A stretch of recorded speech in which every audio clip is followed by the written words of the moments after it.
Can you tell my fortune with it? In a manner of speaking, yes. The Orb of Doom.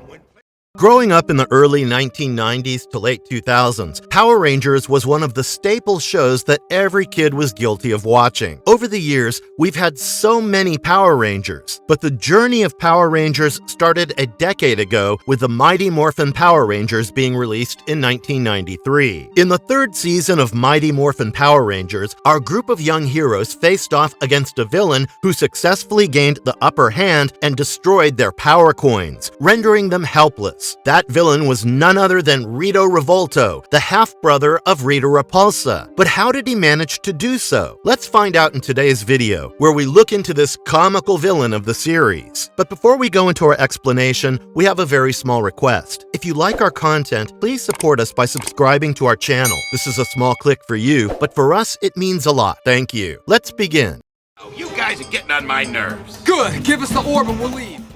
Backstory of Rita Repulsa's half-brother. When Rita Repulsa, this intergalactic sorceress who uses her powers for pure evil, ends up escaping, the wise sage Zordon and his robot friend Alpha 5 decide to choose a few teenagers with the attitude and grit to save the world. It was Rita's escape that acted as the main reason for the creation of the Power Rangers. After all, they were made to capture her and lock her away again. This is why the relationship that Rita has with the Power Rangers is full of animosity, as you can all expect. Rita is married to Lord Zed, and together, the couple has tried several times to take down the Power Rangers. Despite their repeated failures, adding to Rita's chagrin, she and Zed share quite a loving relationship. So, for their wedding anniversary, Lord Zed gave his wife a telescope that she could use to spy on their colorful enemies who were busy playing a volleyball game in Angel Grove. As the teens play volleyball, trying to make sure Angel Grove wins the tournament against Stone Canyon, Billy hears a loud explosion. When he asks his friends about the same, however, no one confirms his suspicions. He thought he must have misheard it, but he actually didn't. Rita and Lord Zed's palace was on the moon. Right next to this very palace, there was a huge explosion, which was what Billy had heard. Unbeknownst to him, a creature had crawled out of the explosion site. It was a skeleton. Happy to be out of the ground, the skeleton stretched its arms for a while and then planted eggs into the ground before teleporting somewhere. The next time we see the skeleton, it's in the palace of Lord Zed, who is shocked at the intrusion and has the skeleton detained. But before he could punish the skeletal monster, Rita told him that this skeletal monster was her half-brother, Rito Revolto. Rito was born to Master Vile, Rita's father, and an unknown mother, making him her paternal half-brother. Rito cheerfully greeted his sister and told her about the gift that he had for her. As her wedding gift, he had planted eggs on the moon, which he showed using the telescope. While that made it easy for Rita to warm up to her brother, that was not the case for Zed. While he appreciated his brother-in-law's secret wedding gift to a degree, he pretty much hated everything about Rito. Rito, who was not all that serious, refused to call the evil overlord Lord Zed and insisted on calling him Ed. On top of repeatedly misnaming him, Rito doubled down by saying how he would have succeeded in conquering Earth by now, unlike Lord Zed, who was constantly defeated by the Power Rangers. So, with Rito being a certified nuisance, Lord Zed was willing to do anything to get him out of his hair. That's why when Rita sees that the eggs are starting to crack and wants to send Rito to face off against the Power Rangers, Lord Zed agrees with a lot of excitement. Rita asked Finster to send his best monsters with Rito, and soon enough, on Earth, Rito showed up with Fighting Flea, Lizinator, Octophantom, and Stag Beetle. While Rito rested in the middle of the ground, the rest of them hid themselves behind trees, waiting for the right time to strike. The Power Rangers, on the other hand, were enjoying their meal after winning the volleyball competition when they were reached out to by Zordon and Alpha 5. Turns out, Rito was picked up by the command center, but he was not recognized. That's why Zordon warned the Power Rangers about the unrecognized threat that they were about to face. The Power Rangers reached the spot where Alpha 5 indicated the threat was, and sure enough, Rito was waiting for them there. Before the mighty heroes could attack Rito, Rita and Lord Zed crossed their staffs, and lightning coursed through their staffs and hit Rito. This made Rito grow in size quite a bit. Assessing the threat, the Rangers sent for the Thunder Zord Zords and the White Tiger Zord. The one thing that immediately made Rito stand out from the crowd of monsters that the Rangers have faced off against before was his fighting skills. Surprisingly enough, Rito is very good at fighting. He dodged and countered most of the attacks of the Zords. However, as the fight was 6-1, he was soon overpowered. Rita and Zed, who were watching over the fight from the Moon Palace, knew that this was going to happen eventually. So when they saw that Rito was about to lose the fight, they decided to help him out. The other monsters were enlarged by Rita and Zed, so now the fight was 5-6, which was a much fairer ensemble. The empowered monsters seemed to be too much for the Thunder Zords and the White Tiger Zord. To ensure that they can stand their ground, the Rangers ask Alpha to feed more power into the Zords. Zordon informed them of the risk of a feedback overload, which would definitely cost the Rangers their power. Tommy decided that he would rather take the risk and went forward with the plan. However, as we know, sometimes even the lowest probability event simply occurs. The Rangers lost the fight because of the power overload. The command center was destroyed, and given how out of shape the Zords were, the Rangers had no other choice but to retreat. With this victory in his bag, Rito's chest swelled up with pride. His antics, like calling Zed Ed, kept growing on Lord Zed's nerves. Much to his delight, he noticed that the eggs were finally hatching, and out of them came Tenga Warriors, a brutal race that was stronger than the monsters. Lord Zed was not too happy about these as they flew around the palace, since the Tenga Warriors did not listen to anyone. But Rita was quite happy with this gift, and said that she liked the present quite a lot. This was when it was revealed that when she was younger, she wanted her father to give her a small planet that she could take over as a gift. But when Master Vile gave her a dragon instead, she burnt down the whole palace with the said dragon, which, by the way, could be the reason why Rito looks like a charred skeleton. So overall, it was great news that Rita liked her gift. She noticed that there was one egg that was not hatching just yet, and Rito refused to tell her what it was. But as Rita and Rito bickered, Lord Zed got annoyed with it all and asked Rito to spit it out already. That is when Rito revealed that the other egg, which had not hatched yet, had a vampirus. Now, what is a vampirus? It is a vampire bat monster who has sorcery as one of its main powers. While Finster was disgusted by the presence of a vampirus egg, Rita was more accepting. When she used her telescope to spy on the Rangers, she realized that the Rangers were on the move. In the last fight, the Rangers had sadly destroyed their Zords beyond repair, and their power coins weren't working either. Zordon and Alpha 5 told them about the mythical Temple of Power, where the power coins originally came from. The Rangers, having no other choice, decided to go there. Zordon transported them using the remaining powers of the command center and wished them luck. Rita saw them traveling through the Desert of Despair and decided that it would be for the best if she sent the Tenga Warriors after the Rangers while they were powerless. This was because she anticipated that the Tenga Warriors might win the battle and eradicate the Rangers for good. And if the Tenga Warriors take the vampirus egg with them and put it in the desert, then when it hatches, the vampirus would steal the powers of the temple and give it to her, making her the ruler of the entire world. The Rangers, who were oblivious to all of this plan, were out in the desert, walking in the blazing sun while trying to find their way using a piece of paper that Zordon had given them as a map. They were looking for a particular rock formation that was supposed to have a marker around it, which would help them unlock the gate to the temple. While looking for the said rock formation, Kimberly noticed an orb on the ground that looked quite out of place. Thinking that this was the marker in question, she picked it up, only to drop it as sparks flew off its surface. Soon, they were surrounded by a ring of fire. The Rangers jumped out of the ring one by one, but in the midst of the chaos, the map that was guiding them fell into the fire. Powerless and lost, the Rangers had no other way but to tread along the desert, hoping they would stumble across and get to access the rock formation mentioned on the map. On their way, Aisha accidentally tripped and fell into a quicksand pit and almost died. The Rangers saved her with their quick thinking, but it made them realize that danger was lurking in each and every corner of this place and that they ought to be more careful. Soon, Billy, who had seen the map, noticed a rock formation that was very similar to the one mentioned. But as the Ranger went closer to it, they got attacked by the Tenga Warriors. The Rangers realized that this battle was a losing fight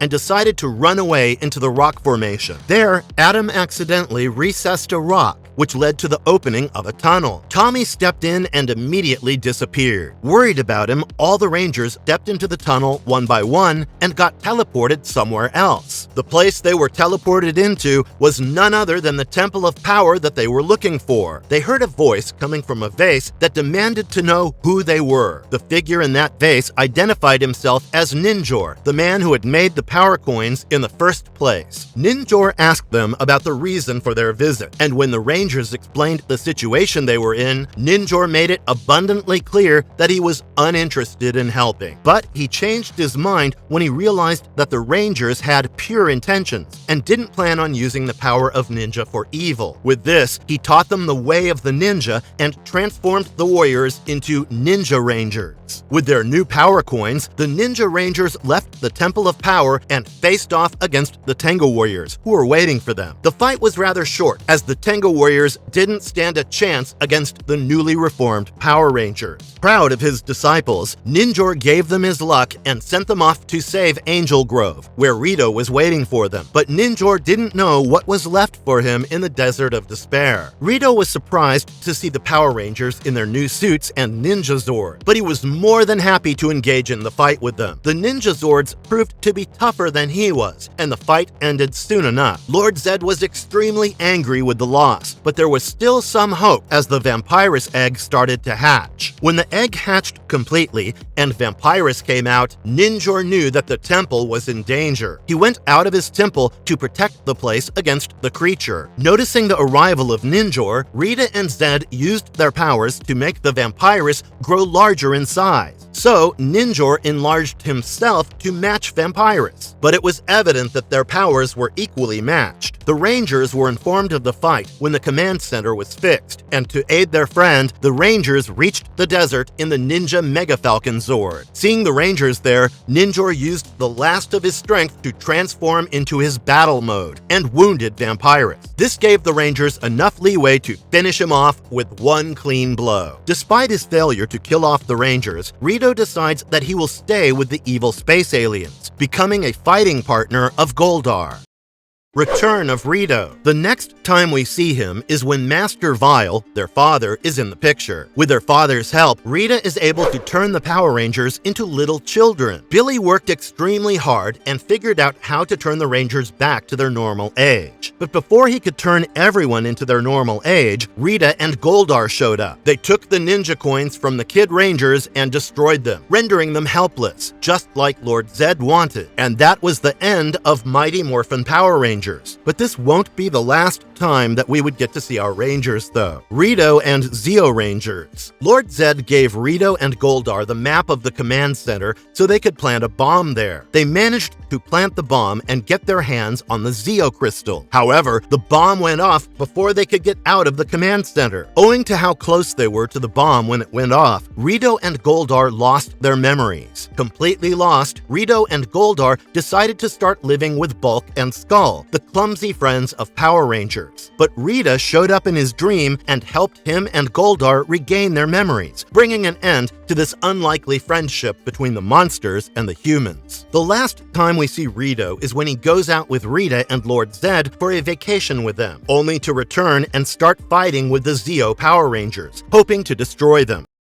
The minor appearance of Rito. With the vast number of shows that we have under the Power Rangers title, there have been some episodes where we see callbacks to this memorable villain, and thankfully, there are. In Dino Thunder, we see Tommy from Mighty Morphin Power Rangers working in the Dino Lab. There, in the compiled history of the Power Rangers, we see him mention Rito Revolto. This makes sense because we do not see Rito Revolto in Power Rangers in space. If he was there, he would have been wiped out of existence by Zordon's energy wave, which explains his on-text cameo instead of his on-screen cameo. In Power Rangers Beast Morphs, we see Rito in a database. Scrozzle was going through the database of villains, hoping to find the perfect villain from the past to add to Evex's army. As they were considering Lord Zed and his posse, they found out about Rito and his villainy.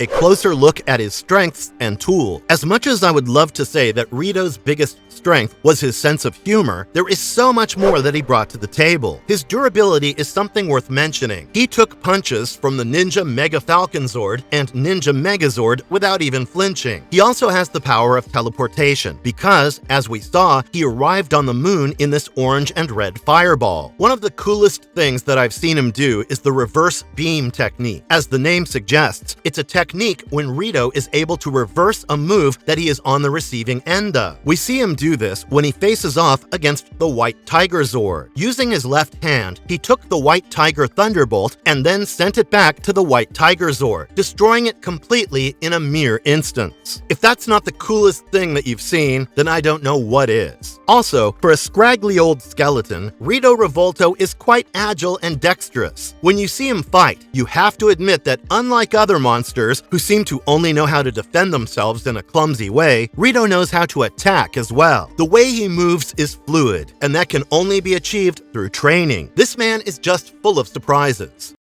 Marvelous verdict. Even though at first glance he may seem like a buffoonish comic relief character with his lack of intelligence and general demeanor, do not be fooled by Rito Revolto, for he is much more than that. He is cunning and serious whenever the situation demands, such as during his formidable combat prowess against the Rangers. He keeps his head calm most of the time when he is fighting, which, in my opinion, makes him instantly stand out from the crowd. His fights, his silly jokes, and obviously his insistence on calling Lord Zed Ed made him one of my favorite Power Rangers villains to this day. And if you liked our content, don't forget to leave a like and subscribe to us if you haven't already. Have a good one, and be safe. Thanks, everyone.